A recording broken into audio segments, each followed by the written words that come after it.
আসসালামু আলাইকুম রহমতুল্লাহি ওয়া বারাকাতুহু। সম্মানিত দর্শক, জামাত নেতা জনাব এটিএম আজহার, উনি এখন এই মুহূর্তে জামাতের যে সকল নেতা রয়েছেন তাদের মধ্যে সবচেয়ে শীর্ষ নেতা, বয়স্ক নেতা, সম্মানিত ব্যক্তি।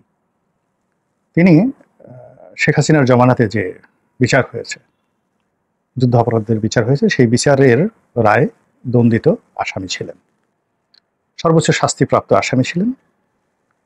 এবং শেখ হাসিনা যদি আর কিছুদিন থাকতেন তাহলে তাকেও জামাতের অন্যান্য নেতাদের মতো ফাঁসিতে চলতে হতো, কোনো সন্দেহ ছিল না।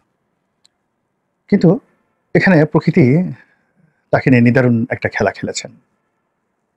তিনি আবার সেই শেখ হাসিনার পতনের পর তিনি যাকে বলা হয় মহামান্য সুপ্রিম কোর্টের যে অ্যাপিলেট ডিভিশন, সেই অ্যাপিলেট ডিভিশনের যে রিভিউ করেছিল জামাতের নেতারা, সেই রিভিউ পিটিশনে তিনি একেবারে খালাস লাভ করেছেন।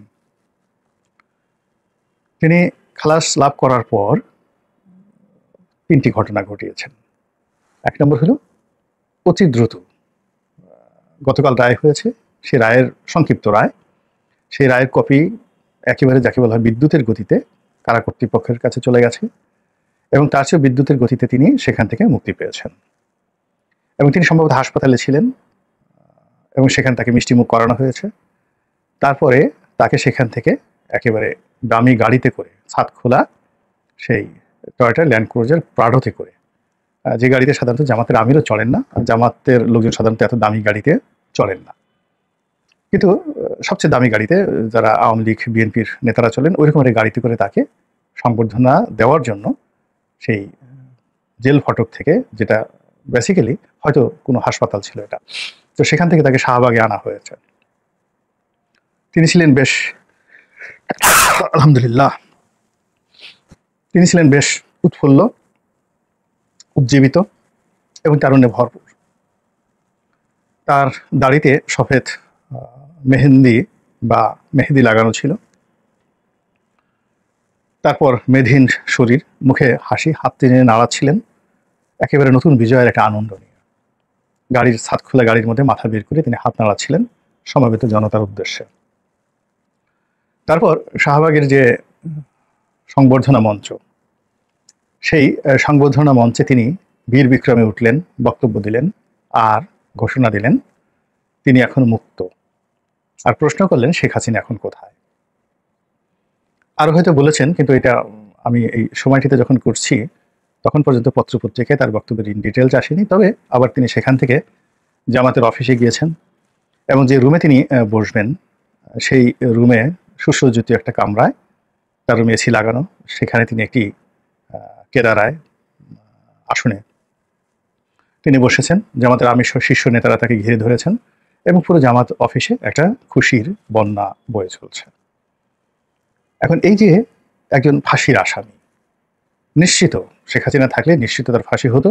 সেখান থেকে যে তার জীবনে যে পরিবর্তনটা এলো একেবারে বলতে গেলে গত 24 ঘন্টার মধ্যে, এটার পেছনে রাজনীতি কতটুকু দায়ী, এটার পেছনে খুদাই যে কুদরত, আল্লাহর যে কুদরত, রহমত, বরকত কতটা দায়ী, এটা কি এমনি এমনি ঘটেছে নাকি জনাব এটিএম আজহার তিনি একজন আল্লাহর ওলি, তাকে বা তার মতো যারা লোকজন রয়েছেন তাদের প্রতি অবিচার করে শেখ হাসিনার যে পতন সেটা হয়েছে, আর আল্লাহ তাকে পুরস্কৃত করেছেন আগামী দিনে চাইতো তিনি জামাতের নেতা হিসেবে সংসদে যাবেন, মন্ত্রী হবেন, এমপি হবেন, এমনকি যেহেতু তিনি জামাতের সবচেয়ে সিনিয়র ব্যক্তি সেক্ষেত্রে তিনি রাষ্ট্রপতি বা প্রধানমন্ত্রীও হয়ে যেতে পারেন। এই আল্লাহ মানে চাইলে কি না হয়, যেখানে ডক্টর মোহাম্মদ ইউনূস কখনো রাজনীতি করেনই নাই, করবেনও না, অথচ তিনি এই সময়ের মধ্যে তিনি দেশের প্রধানমন্ত্রীর চেয়ারে বসে গেছেন।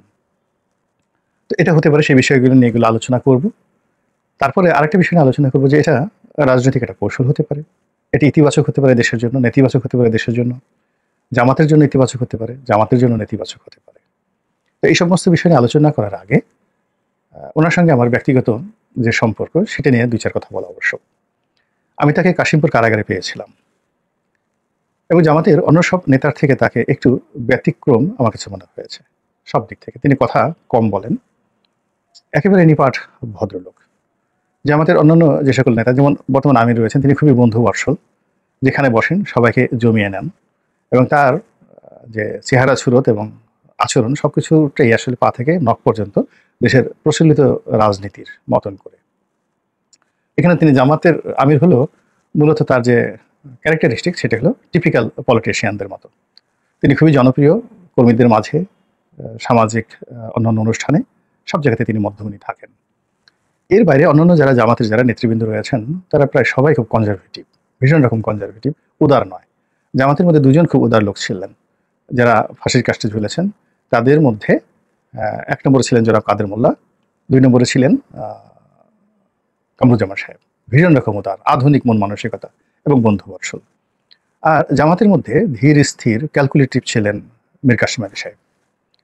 তো এরকম আমি তাদের সবাইকে যেহেতু কাছে থেকে দেখেছি, তো ওইরকম কারোর সঙ্গেই এটিএম আজহার সাহেবের চরিত্র মেলে না। তিনি একেবারে ব্যতিক্রমধর্মী একজন মানুষ।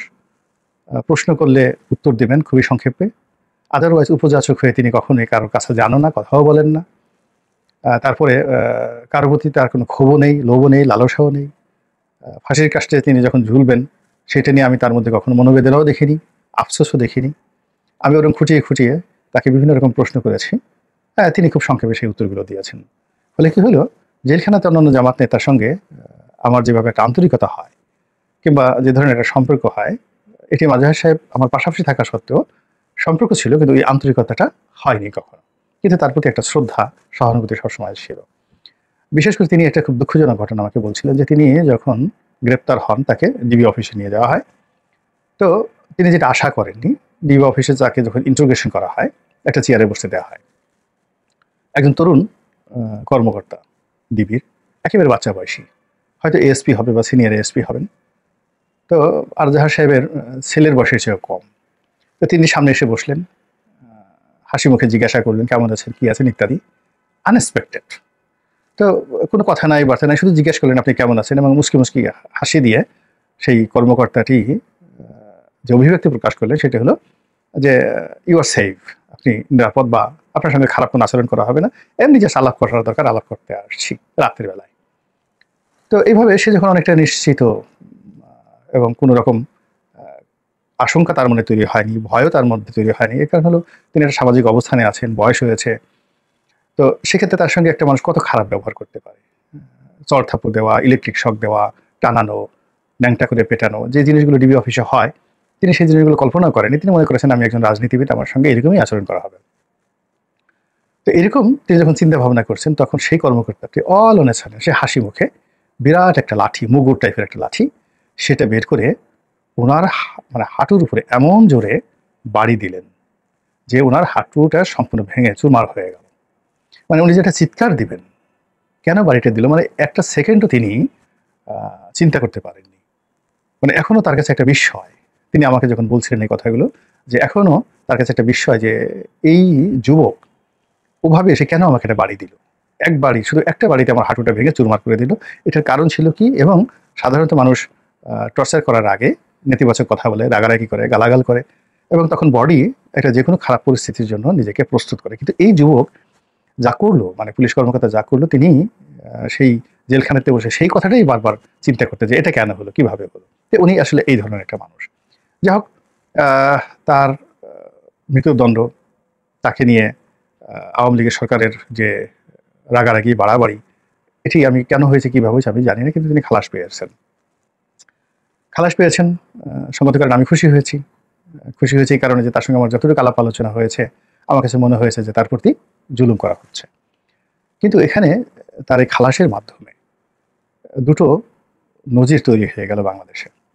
১ নম্বর নজির হলো যে ক্ষমতার পাল্লা পরিবর্তনের সঙ্গে সঙ্গে কোর্টের রায় পরিবর্তন হয়, এবং সেটা ঝড়ের গতিতে।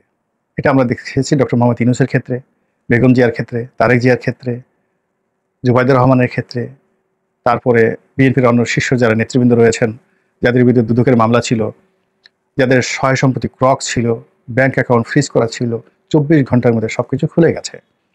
তো এইরকম যদি আইন হয় তাহলে এই আইন অঙ্গনে যারা আছেন তাদের প্রতি সাধারণ মানুষের বিশ্বাস কেমন থাকবে।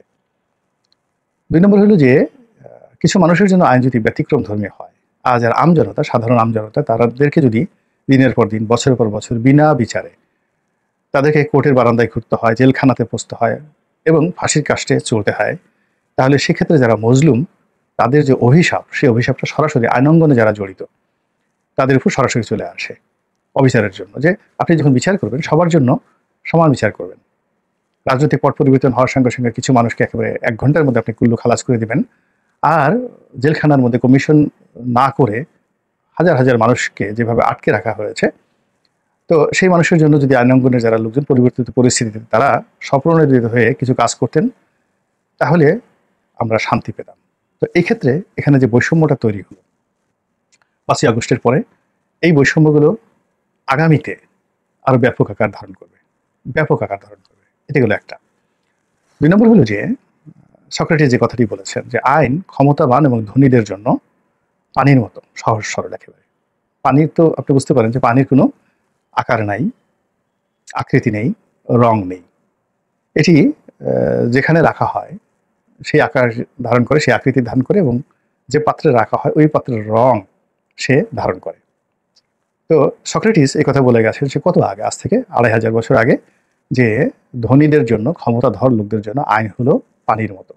তারা ইচ্ছা মতো এটাকে ব্যবহার করতে পারে, ইচ্ছা মতো এটাকে রং দিতে পারে। আর দরিদ্র অসহায় মানুষদের জন্য আইন হলো অনেকটা জালের মতো, মৃত্যুকূপের মতো। যেভাবে মাছ ধরে ওইভাবে আইনের বিভিন্ন ধারা উপধারা দ্বারা সেই মজলুম ব্যক্তিকে, অসহায় এবং দুর্বল ব্যক্তিকে সেখানে আটকে ফেলা হয়।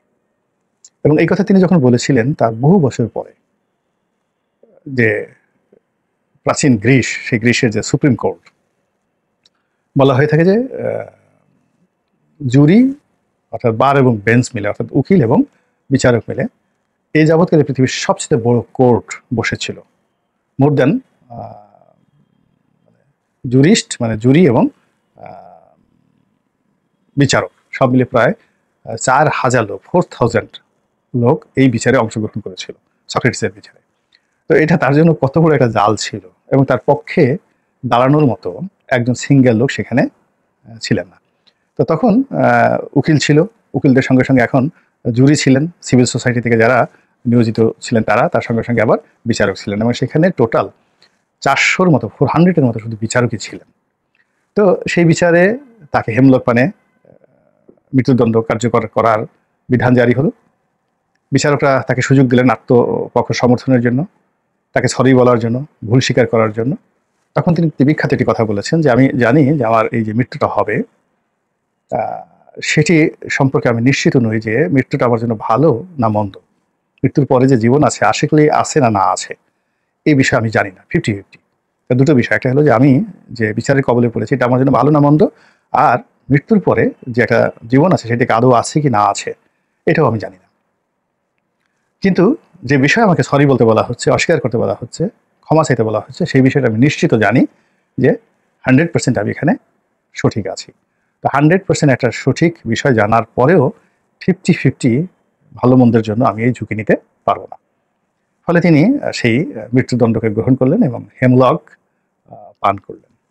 এবং আরও অবাক ব্যাপার হলো যে তিনি যেদিন তাকে বিষ পান করা হবে তার শিষ্যরা সবাই কাঁদছিলেন, তার মধ্যে প্লেটোও ছিলেন। তো সব শিষ্যরা আসলেন, কিন্তু উনি ছিলেন একেবারে যাকে বলে নীরব, একেবারে স্থির।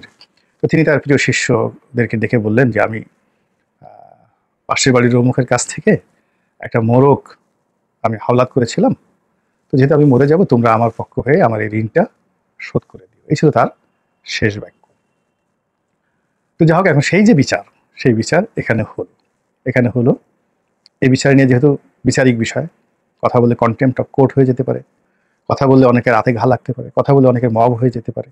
এখন এখানে আল্লাহর কুদরত থাকতে পারে, আমাদের কুদরত থাকতে পারে, বিচার বিভাগের ক্যারিশমা থাকতে পারে, এখানে রাজনীতি থাকতে পারে, কিন্তু ঘটনা যাই হোক না কেন, সেই যে 1/11 থেকে শুরু হয়েছে, যেটা সেই 2006 থেকে আজ অবধি আমাদের বিচার অঙ্গনে যা কিছু চলছে, এটাকে কোনো অবস্থাতেই স্বাধীন বিচার বিভাগের যে ইতিহাস, যে ঐতিহ্য, এই বিচার বিভাগের যে মান, যে মর্যাদা, যে সম্মান, এটিকে ভুলুণ্ঠিত করেছে, এটিকে আপহোল্ড করেনি, এটিকে মাথায় তুলে রাখেনি।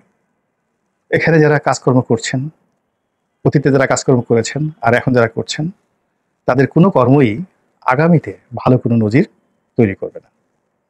২ নম্বর হলো যে এখানে আল্লাহ রাব্বুল আলামিন যদি তার কুদরতে এই কাজটি করে থাকেন, তাহলে এর থেকে আমাদের অনেক কিছু শেখার আছে। অনেক কিছু শেখার আছে। পৃথিবীর কোনো কিছুই শেষ হয়ে যায় না। পৃথিবীতে এমন কোনো জড় পদার্থ নেই যার কোনো শক্তি নেই। সবার মধ্যে একটা শক্তি লুকায়িত থাকে। আমরা এই পৃথিবীতে যে ক্ষুদ্রতর শব্দ উচ্চারণ করি, সেটা আমি করি, ঝিঁঝি পোকা করুক বা জোনাকি পোকা করুক, অথবা ছোট ছোট ব্যাকটেরিয়া, ভাইরাস যাদের কোনো বীক্ষণ যন্ত্র ছাড়া দেখা যায় না, তাদেরও একটা শব্দ রয়েছে। এই সকল শব্দগুলো এই পৃথিবীর বায়ুমণ্ডলে একটা রেকর্ডার আছে। এই রেকর্ডারে রেকর্ড হচ্ছে, এবং যারা ধর্মকর্মে বিশ্বাস করেন তারা জানেন যে কিয়ামতের দিন এই রেকর্ড আল্লাহ রাব্বুল আলামিন বাজাবেন। যার জন্য প্রযোজ্য তার সামনে বাজাবেন সাক্ষ্য হিসাবে। তো কাজেই জনাব এটিএম আজাহারকে নিয়ে যা কিছু ঘটেছে পর্দার আড়ালে, সেটা আগস্ট মাসের 5 তারিখ থেকে আজকের দিন পর্যন্ত, অথবা যেদিন তাকে গ্রেপ্তার করা হয়েছে সেদিন থেকে আগস্ট মাসের 5 তারিখ পর্যন্ত, এটি সকলের জন্য আগামীতে দুনিয়া এবং আখেরাতে গলার কাটা হয়ে তাদেরকে দোজাহানে, দুনিয়া এবং আখেরাতে ক্ষতিগ্রস্ত করবে বলে আমার কাছে মনে হচ্ছে। মহান আল্লাহ আমাদের সবাইকে হেদায়েত দান করুন এবং হেফাজত করুন। আসসালামু আলাইকুম ওয়া রাহমাতুল্লাহি ওয়া বারাকাতুহু।